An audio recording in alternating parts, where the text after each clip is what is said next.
Kā cilvēks vispār var augt savā apziņā, savā izpratnē, savā dzīvē, ja viņš pieturās pie vienas pārliecības, vai tikai pie vienas reliģijas, vai pie vienas ticības, vai vienas izdziedināšanās formas, ja viņš ir tikai pie kaut kā viena. Tas ir pēc būtības, kā var cilvēks augt un attīstīties, ja viņš tic kaut kam vienam.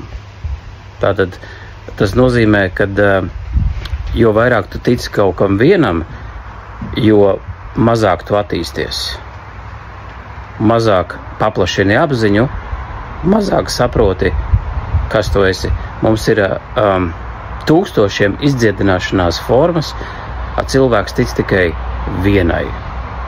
Mums ir neskaitāms skaits ticību, bet cilvēks tic tikai vienai. Kur tad ir īsti tā degradācija?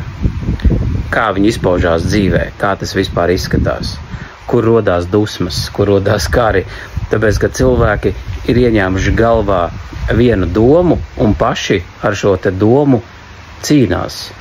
Precīzāk sakot, viņi paši cieš tikai un vienīgi no savas domas.